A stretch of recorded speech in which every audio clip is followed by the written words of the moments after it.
Dobra večer, vi gledate Art. Večeras nam u goste dolazi poznati norveški filozof i sveučilišni profesor Lars Svensson, autor kojeg domaći čitatelji dobro poznaju. Naime, u prijevodima na hrvatski Miše Grundlera čitali smo knjige u kojima Svensson na pitak način piše o filozofiji zla, straha, nade, laži. Ovog puta dotiče se gluposti i važnosti kritičkog promišljanja.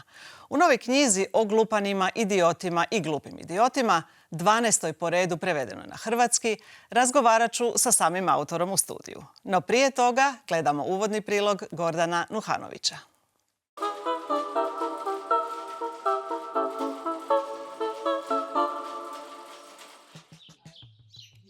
Dole pršao je prijevod nove knjige norveškog filozofa Larsa Svenssona o glupanima, idiotima i glupim idiotima. I time se uvećao već i onako impresivan broj njegovih prevedenih knjiga na različite teme, od mode, dosade i straha, preko laži, nade, slobode, pa do gluposti, jer Svensson nije filozof sustava, nego teme.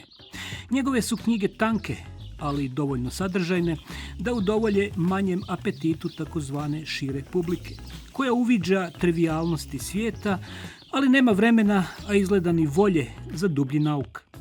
Svoje čitatelje Svensson hrani na malu žlicu, pažljivo odabranim citatima iz povijesti filozofije i književnosti.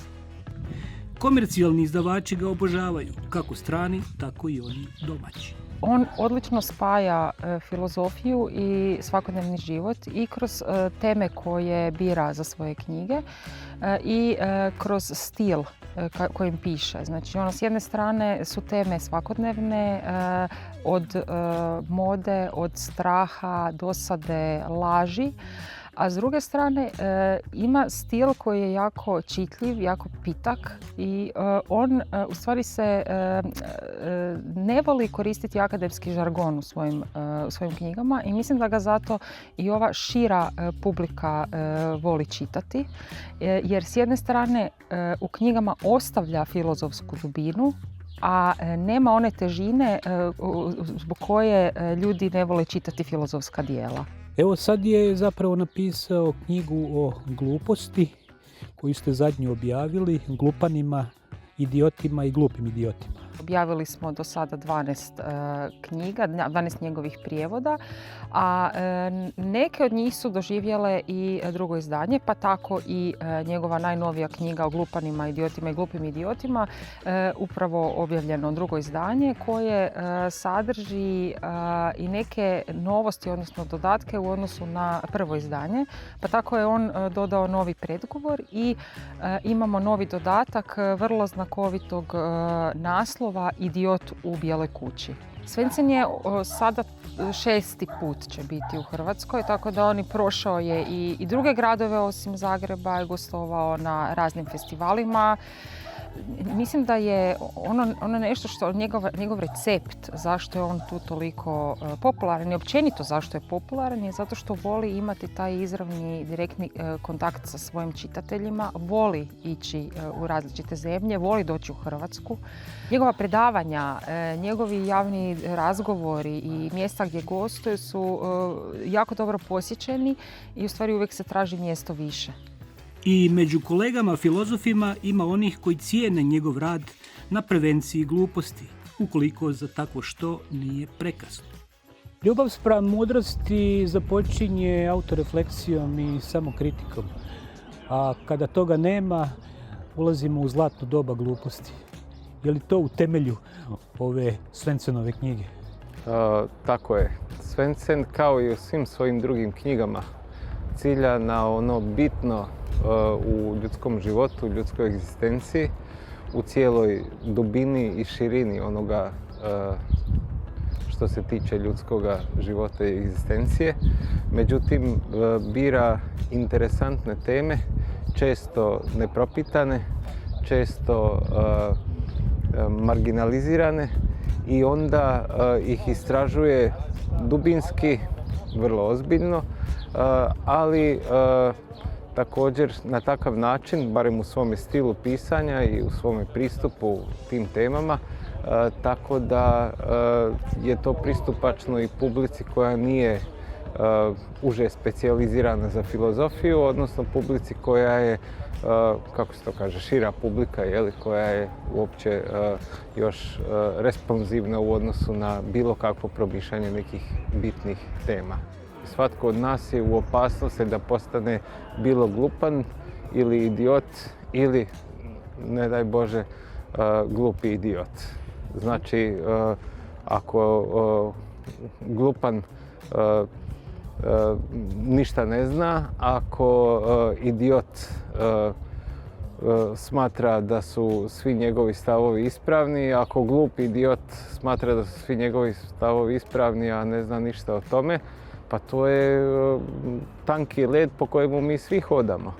Međutim, neki na koje on cilja sa ovom svojom knjigom, pa čak to i u nekim, kako bih rekao, najavama svoje knjige posebno ističe, mislim na ove ljude koji su svjetski ili velesvjetski moćnici, oni utjelovljuju jedan kroz jedan upravo taj najgori mogući model mišljenja i djelovanja, to je glupi idiot. Kada govorimo o lijekovima za današnje bolesti, kako akutne, tako i kronične, jedini lijek je zapravo obrazovanje. I još bih uz to spomenuo možda i važnost medija. Budući da nam obrazovanje rapidno propada, budući da ni mediji nisu na onoj razini na kojoj bi u nekom idealnom obliku trebali biti, mi bismo se trebali time pozabaviti. Ima dobre znanosti, ima dobre filozofije, ima dobrih analitičara, interpretatora itd. Svega onoga što se zbiva oko nas. Ali ako to ne bude ovim tradicionalnim kanalima obrazovanja i medija plasirano u takozvanu širu javnost ili narodne mase, onda džaba mi sve to radimo što radimo po svojim kabinetima, po svojim kružocima i sl. Dakle, filozofi su različito tumačili ovaj svijet, a radi se o tome da se on promijeni. Ako je moguće, što brže.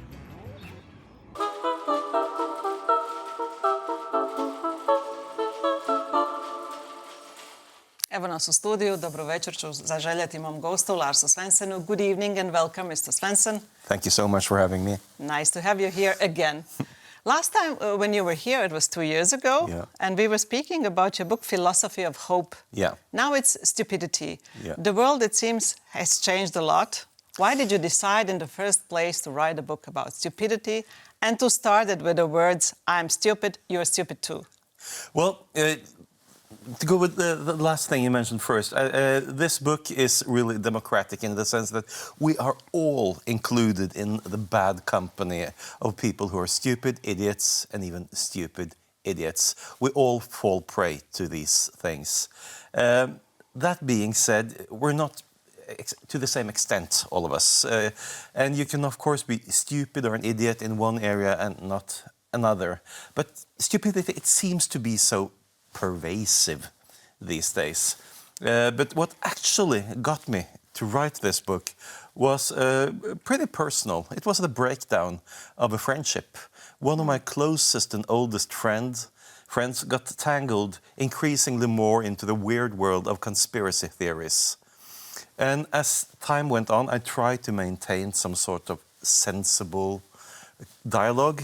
But it became clear that we were more or less living in different realities. And the question I asked me was, how can things go so wrong? What's happened here?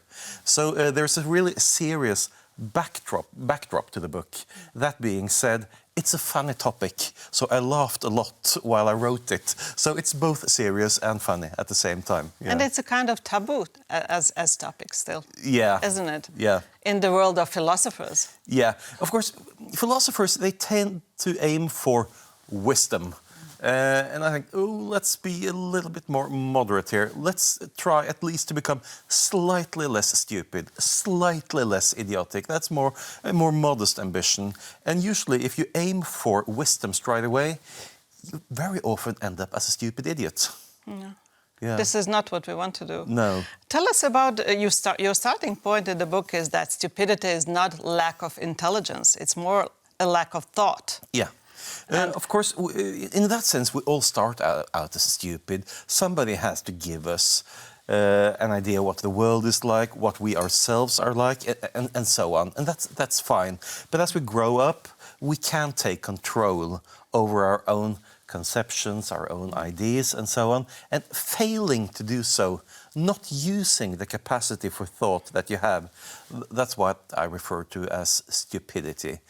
When you're in that mode, you will typically be, without doubt, you simply trust some authority or other, and so on. So in order to develop from being stupid to becoming an idiot, some measure of doubt has to be introduced. And the idiot is a character who tries to think for himself. Unfortunately, he's usually pretty bad at it. And there are so many traps one can walk into when trying to think, and we all fall prey to them. For instance, because of what is called confirmation bias. Our head are constructed in such a way that we place far more weight on that which confirms the opinions we have than that which contradicts them. And that tends to lead us astray all the time. What is more, the idiot has a tendency to not be a very good listener. He believes that he can sort all these things out all by himself, that is self-sufficient. But we need others in order to think properly, to really gauge whether what you're thinking has any real merit. Not only that you think X or Y, but really, do I have good reasons for believing that? Then you need others in order to orientate yourself. You have some really good and funny examples in your book too about this, as we spoke, people who can be highly educated, technologically sophisticated, and still be idiots. Yeah. Yes, Steve Jobs, for instance, definitely a very, very intelligent man. And then he got cancer. The cancer could be removed surgically. But Steve Jobs, who was known for thinking out of the box, unfortunately did so even when he got cancer. So he tried alternative therapies, herbal teas, and so on. And of course, the cancer spread beyond the point in which it could be removed surgically. So, I mean, this highly intelligent man was clearly an idiot when it came to taking steps towards removing this illness, that fatal illness that had struck him. Being stupid or an idiot is definitely compatible with being highly intelligent. And say if you're very intelligent in one field, you're very skilled, say as a mathematician or a physicist or something, that will often give you an inflated sense of self, so that you believe that just because I'm so good in this field, I'm so good in all these other fields. But you're usually not. But you write also about this, that people in general do overestimate the level of, how smart they are. Oh, yeah. You wrote about your students. You teach at the Bergen University of Philosophy for 30 years. Yeah. That's very interesting for me, this chapter. Yeah, and it's fascinating how the people who know the least about a topic has a tendency to overestimate their amount of knowledge the most. They know so little that they are incapable of grasping how little they know. I mean, you have to have some level of competence before you're able to grasp how incompetent you actually are. And we see this among students, we see it in workplaces, we see it all over the place.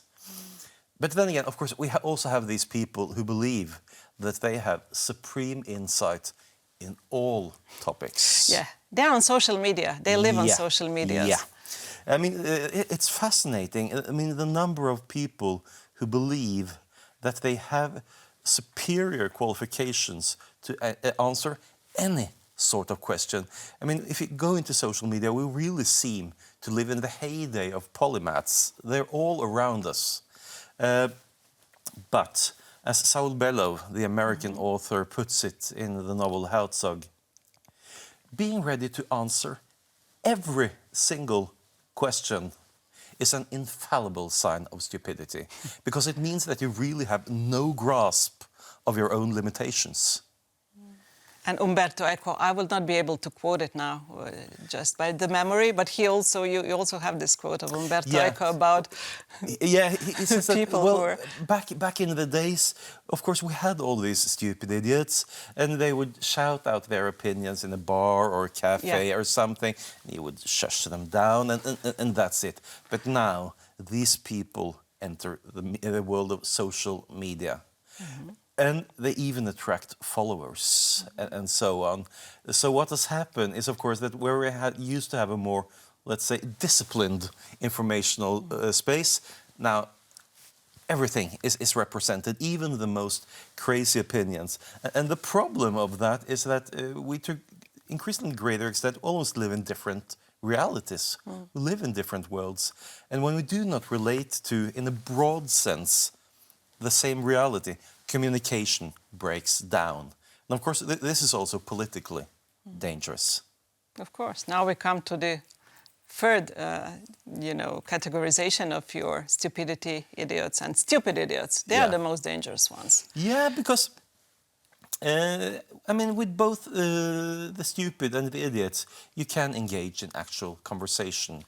Someone says something stupid and you ask them, well, why do you believe that? You get an answer and then you have a reply to that. Conversation is going on. All is actually well. Same with idiots. Someone says something idiotic, or at least you think it's idiotic, and then you ask, well, why do you think that follows from that? You get a reply, the conversation gets going, and all is well. Depressingly often, that conversation will make it clear that you are, in fact, the idiot. But that's just the risk you have to take. You have to be open to the idea of your own idiocy.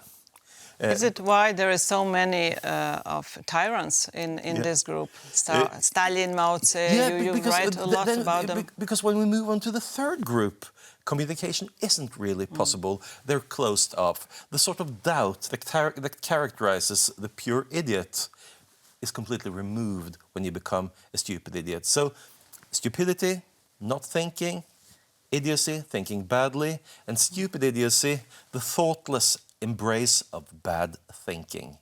The stupid idiot is someone who has come to his or her conclusion, sticks with it, nothing can affect it in any form or other.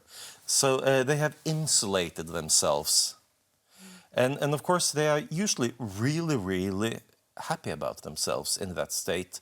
So it's the rest of us who have to bear the burden of them. And it's annoying enough on social media when you interact with such people. But when they become political leaders, that's when we really got a problem.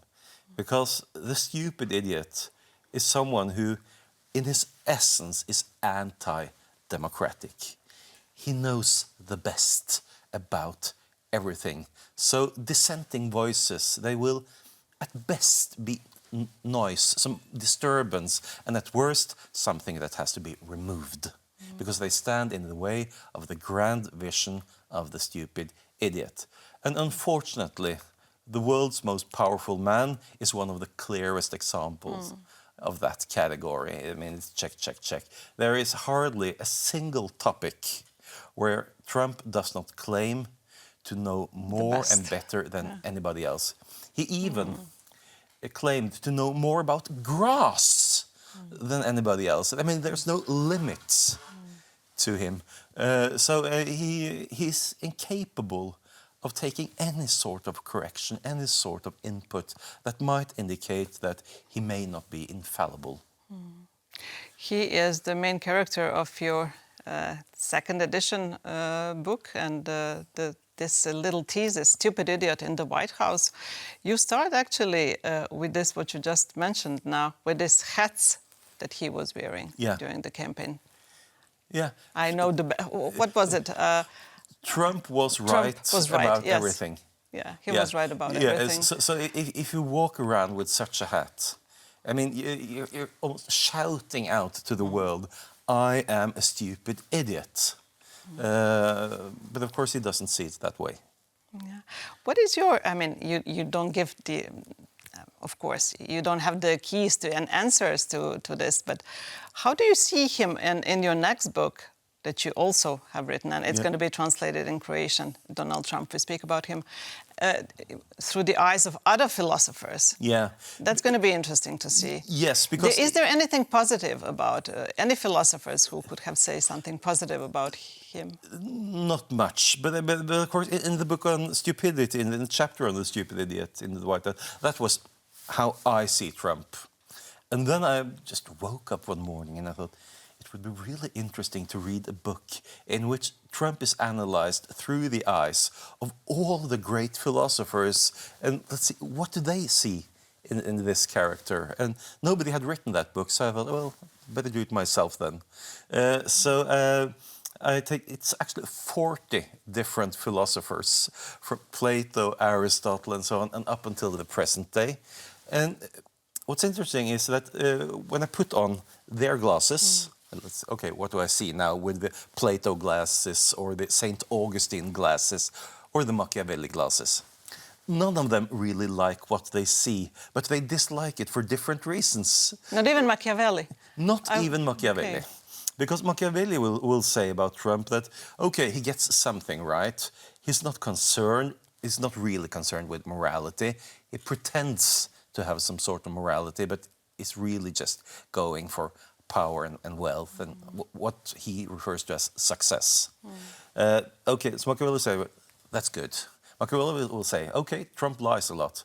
Yeah, that might also be a good idea. However, one of the most important notions in Machiavelli is what he refers to as virtù, which we could call capability, ability, being a capable politician.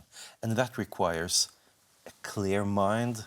It requires that you can hold your emotions under control and so on, because what Machiavelli describes in The Prince is how to gain power and how to maintain power, but that also means creating stability.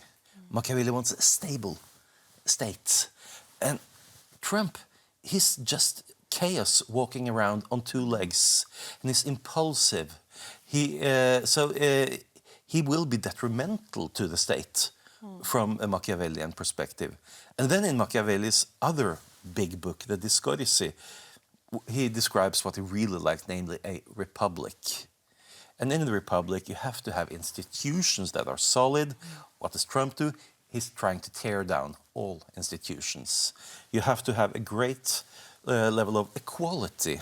So Machiavelli writes, for instance, well, if you wish to found a state somewhere where there's an aristocracy, well, you just have to execute them, because that inequality will create instability.